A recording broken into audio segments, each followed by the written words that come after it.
everyone.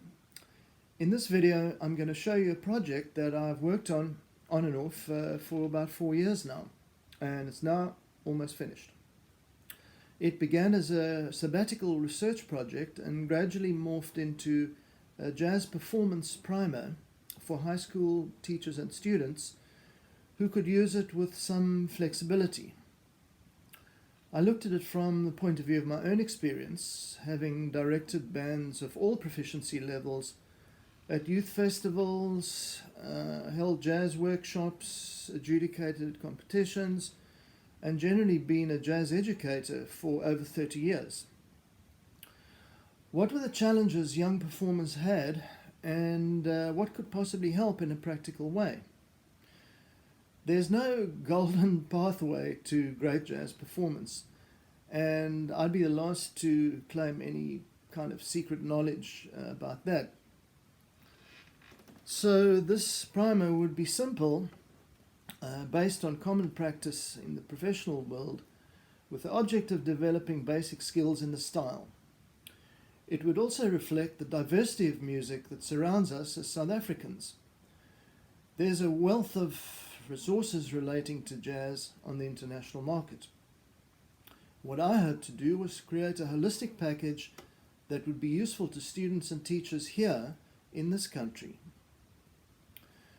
So there are three components: the performance primer, which is text and music examples, like a book, with an audio supplement, a CD or flash drive perhaps. A theory supplement, which is text and music, a book, and a collection of 12 ensemble pieces with audio demos that also work as play-along practice tracks, kind of like the Abersold idea. These three components are integral in the sense that there's a cross-reference to the material and a progression of learning as it goes. The performance primer begins by explaining swing feel, presuming the reader has little or no background in jazz. Granted, swing isn't everything about jazz, but it's a good place to start. See, here's all the stuff. I'm just going to skim through these pages, and you get to some exercises here. Reading music is a major objective in this whole thing, and not only reading music, but reading it with the right feel and style, interpreting it in this jazz style. Now, in my experience, this has been an obstacle for students who haven't been able to get into bands where it's necessary to be able to read.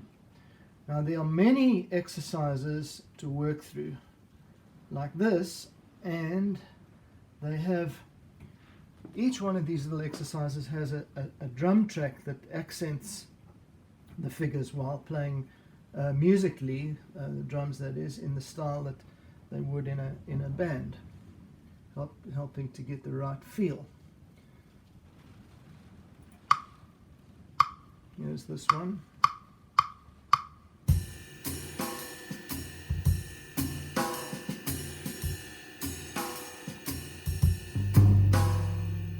Okay, here's another one. Here's this next one. See, it's 2 bars count every time.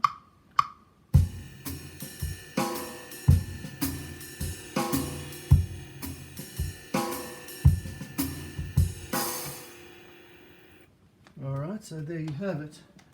And so it continues, going on to more complex figures with some further explanation of jazz articulation. You can see there's many of these exercises, and it carries along, gives you some explanation about the way jazz articulation works in the style, and they can be used in a number of ways to set exams with, or activities, or whatever.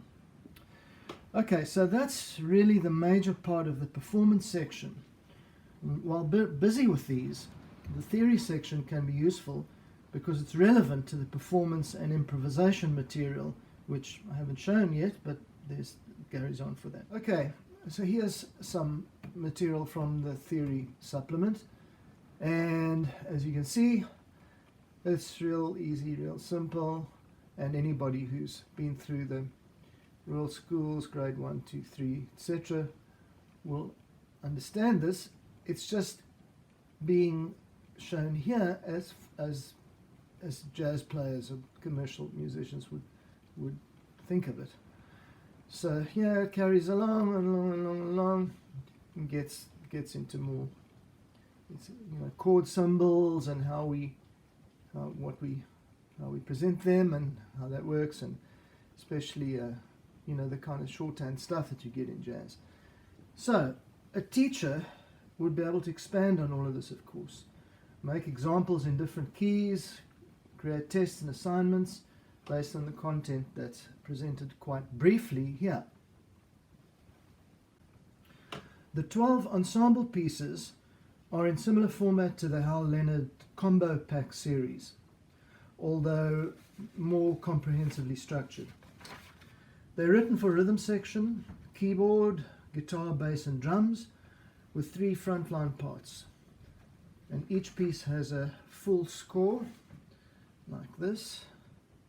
Okay. There you can see there's a full score, and individual parts. And the parts are done with alternate versions for different instruments. There's part 1 is E flat, and part 2 concerts E flat for alto or whatever, and all, that's how that is. You can see I'm just skimming quickly through it here. Okay, and all right, and you see how it works here. Here's a bit of the track.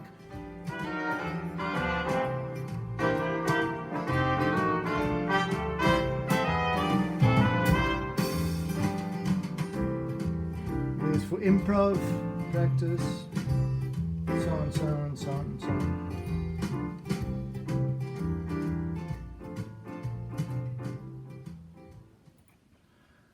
Okay, you can see there, at that point there's 3 little notes there, and that's just in case there's extra players, just to give an opportunity for extra players to play different parts if they want to. The performance primer, that section has quite a lengthy section on improvisation in it, and this really is just common practice, really, I guess, with a bit of my own take on it as well. But you can see it goes through a whole lot of stuff, referring also to the pieces that we see in the ensemble collection. I've made the ensemble pieces quite diverse in style, considering the kind of music I've heard school bands play in recent times and over the years. Here's a collection of short samples of some of the material.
So that's basically it. I'm hoping to get this published sometime or another. But meanwhile, the material's all there, and it may very well be useful for somebody or some institution. There are a few logistics still involved, like different versions for different transposing instruments, that sort of thing. But it's basically all there. So if you have any further questions, you can always get hold of me through SAJE. Otherwise, there it is. So see you all again next time.